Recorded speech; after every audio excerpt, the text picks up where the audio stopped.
unclear your clutter inside and out, we're talking about acknowledging all the awesomeness that you're doing.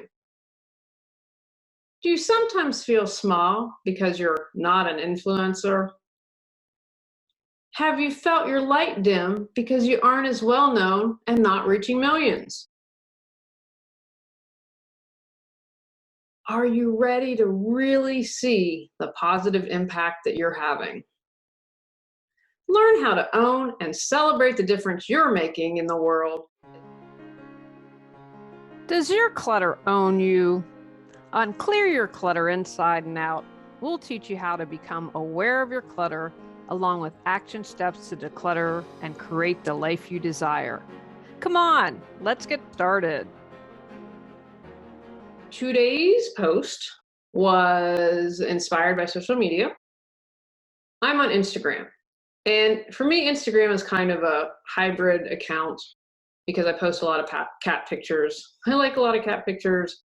I do stuff business related. I do obviously do things about clutter. Yeah, I should be really great and post about every time I have an episode come out. I really don't do that. There's this tendency on Instagram that people will follow you immediately, maybe like a couple posts, but they are trying to up their numbers. And so then as soon as you follow them back, they unfollow you. And I've seen this pattern a lot. And I have seen people, I'm like, there's no way you earn 50,000 followers in a week. I think you probably purchased it. I'm never going to buy followers.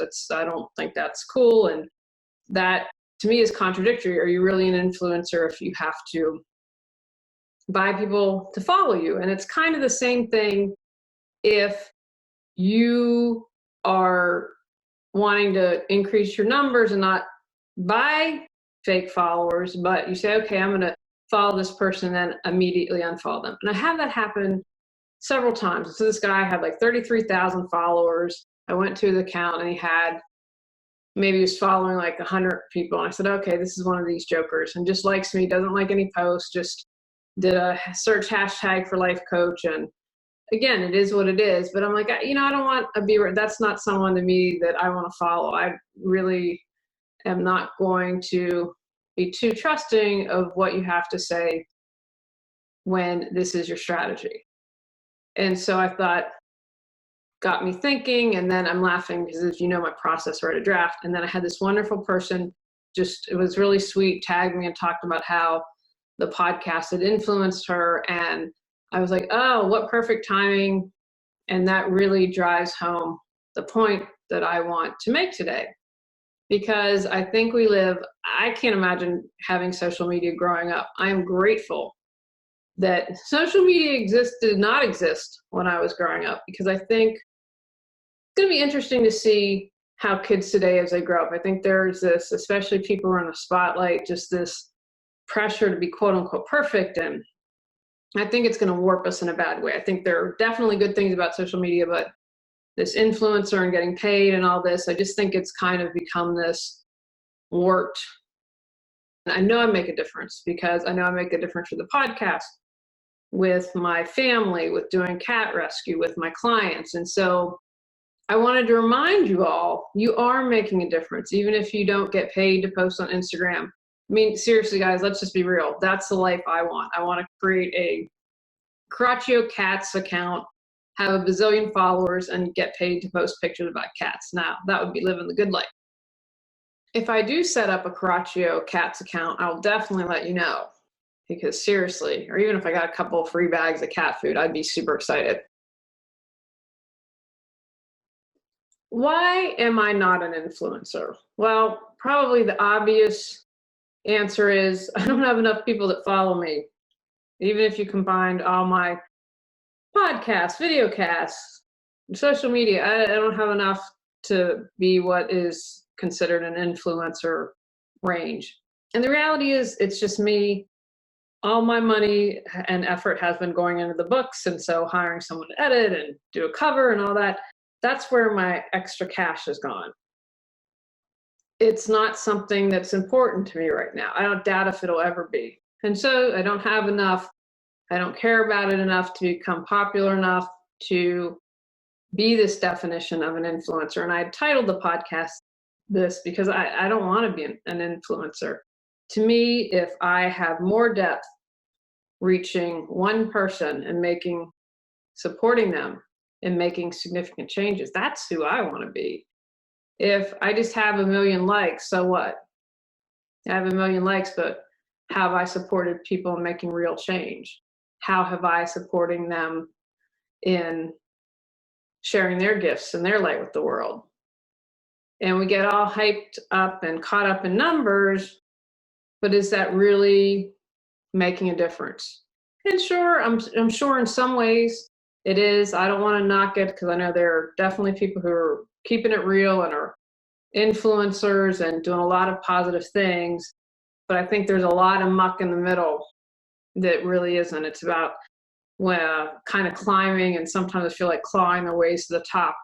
When I did Reawaken Your Brilliance and I'd interview authors, the people that were super popular always promoted it, were interested in having a conversation. People who were maybe getting out there for the first time or trying to build an audience wanted to control the interview, never promoted it when I had them on. And it was like, I felt like clawing their way to the top. That's what they're trying to do. And it was just a completely different experience and something that I noted. And so I think when you're trying to get to that stage or trying to be an influencer, that's kind of mixed up in it. And sorry, I'm trying to I have lots of thoughts on this topic, and I kind of go off of notes, and so I'd like to be more spontaneous and not read everything and see and trust.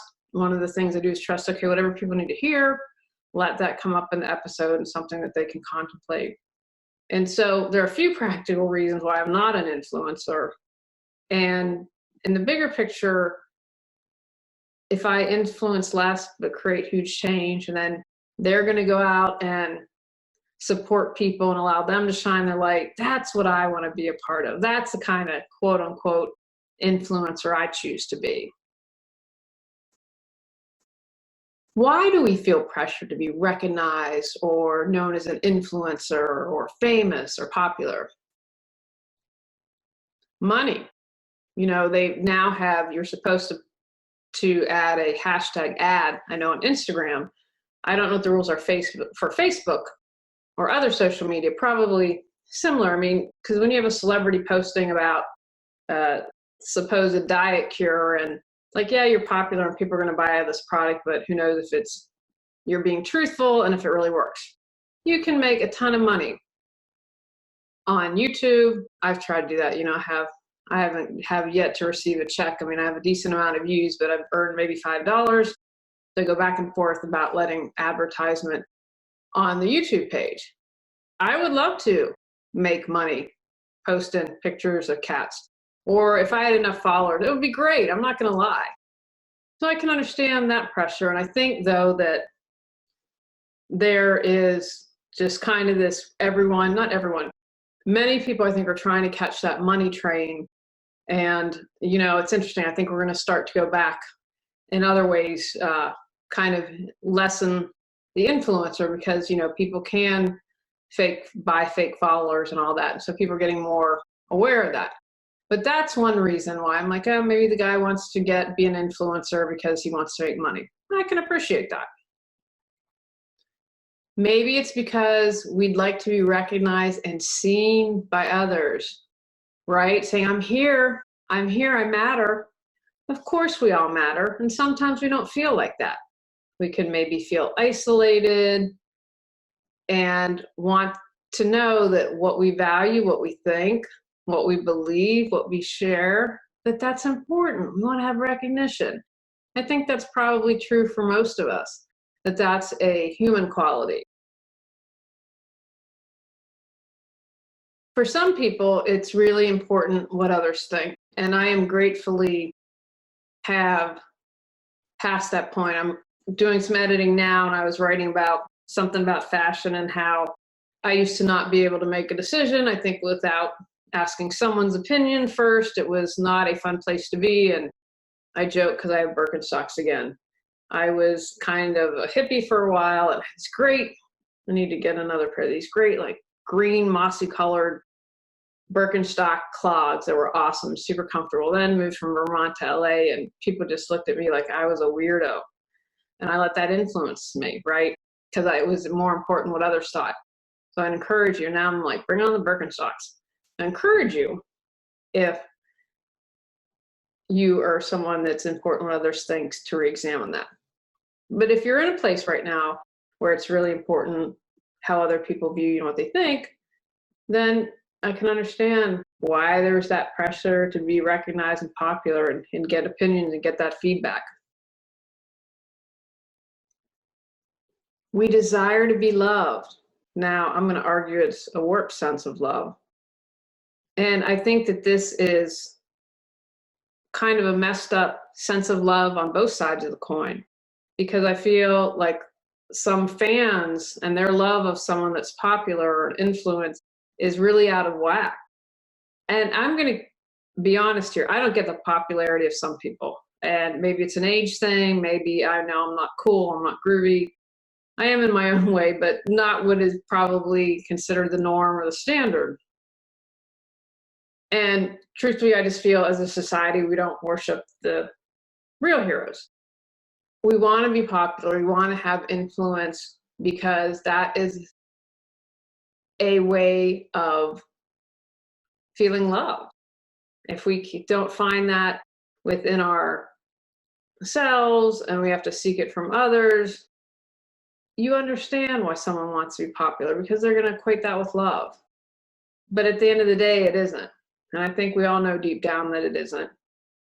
If you are someone that worships or a fan, I'd also encourage you to look at that. Like, what is it that that person has that you desire? Take some time for some inner help. Those are just a couple reasons why we might feel the pressure to be, hey, I want to be an influencer and have a bazillion followers. Our affirmations for decluttering support you in releasing clutter at a deeper level. The meditation begins with focused statements on releasing clutter, followed by powerful positive affirmations for healing, and end with completion statements. The affirmation concludes with a reaffirming meditation exercise to fill where clutter was released. 9 clearing clutter affirmations to choose from. Go to reawakenyourbrilliance.com to learn more. I'd encourage you, as I always do, to dig a little deeper. What's really going on with your desire to be popular?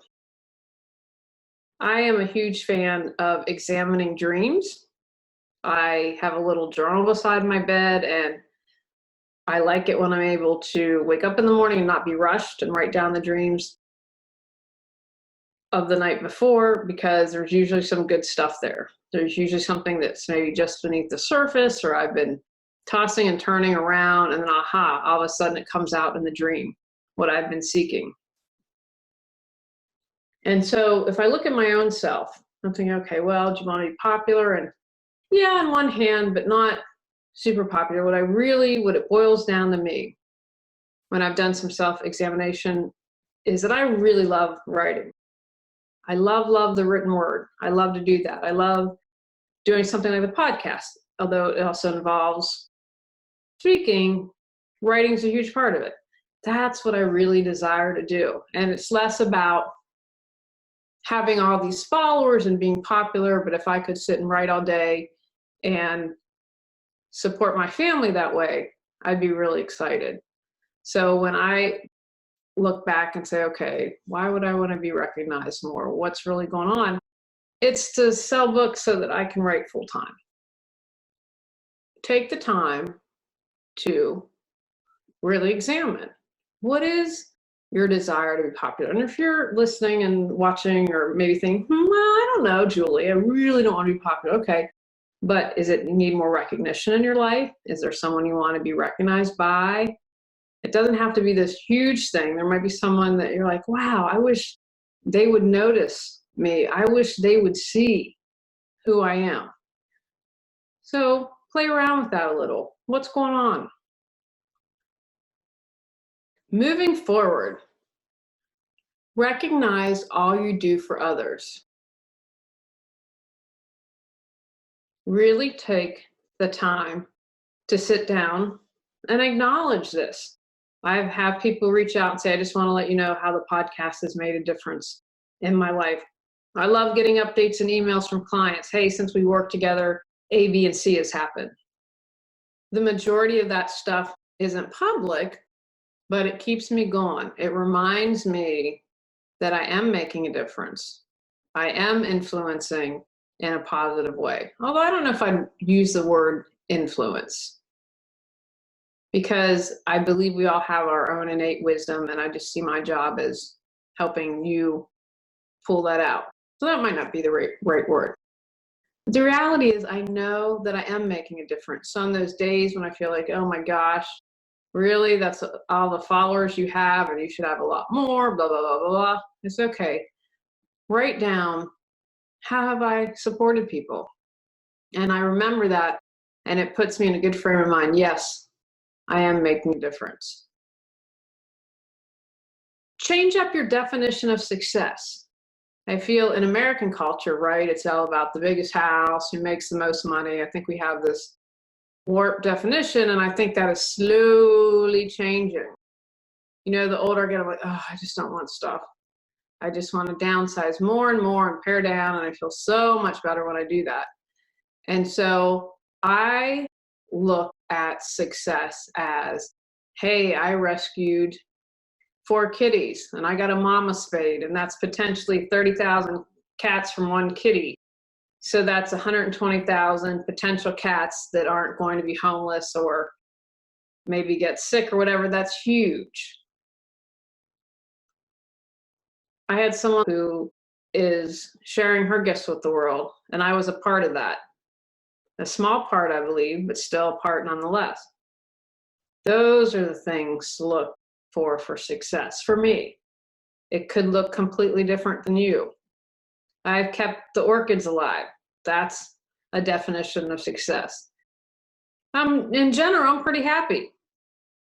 I'm not in prison. I pay my taxes.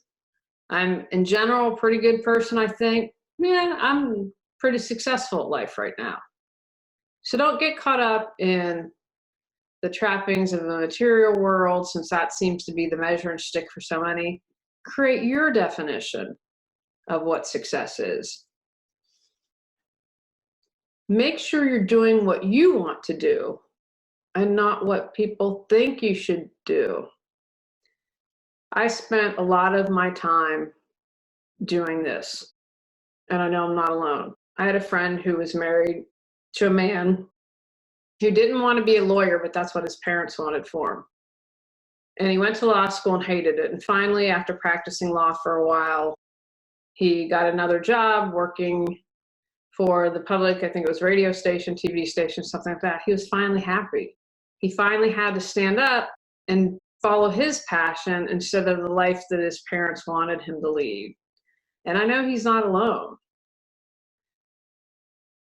Maybe you are an accountant in a family of artists, and that they are all very artistic and you're not, but you crunch numbers like it's nobody's business, and that makes you happy. Follow that path. Think about where you want to concentrate your efforts. Is it being a reality star, or perhaps something more meaningful? What's important to you? What do you want to focus on? How do you want people to see you? How do you choose for people to recognize you? What is important to you? There are some amazing people that I've met through this rescue group I'm doing. I don't know how they do it. And I have a friend that fosters. She's on, I think, past over 100. I think that's incredible. You've made a difference in the lives of over 100 cats and dogs. She has found something that is important for her, and she gets recognized for what she does from the cats and the dogs and the people that adopt them. Maybe not outside that sphere too much, although she posts pictures on Facebook, so I'm able to like those and definitely want to encourage that. I'm going to encourage you to aim for someone that is worth knowing instead of someone who's popular or an influencer. Be someone worth knowing instead of being popular. That you are positively influencing people instead of a popular influencer. Just play around with that for a little bit. Do you want to be? Would you choose to be someone who is worth knowing for your interesting conversation, you're passionate about what you do? What is it really that you're trying to achieve? Celebrate your success. Celebrate all the difference that you are making. Acknowledge that you are shining your light, that you are sharing your gifts with the world, and do what you need to do for you. I think some of the coolest people I've met are those that aren't popular. They have created their own path. They beat to a different drum, yet they're content and happy, and they don't care about what the world at large thinks. They are influencing themselves and walking their walk, but by doing that, it automatically positively impacts others because they say, wow, they're forging their own path. Well, if they are, maybe I can do that. Acknowledge all your awesomeness and what you're doing, even the little things, especially the little things, because I think those are what can keep you going when you're really challenged. They ultimately add up. And you never know when you plant a seed, what that turns into. You never know how your smile or your compliment or your kind words can begin a new direction for someone. There's so many things that we can't see, that we don't know about, but that can truly create a path or change the course. Take actions from today's podcast. Ask yourself why you'd like to influence or be recognized. Reflect on what the bigger picture for you may be. Examine your definition of success. Be clear on your priorities. Give yourself what you seek from others. Go out, clear your clutter, create the life you choose, deserve, and desire. Clearing your clutter allows you to share your gifts with the world. Get your free self-assessment to discover your clutter priority at reawakenyourbrilliance.com. If you've enjoyed Clear Your Clutter Inside and Out, please rate, review, and share us.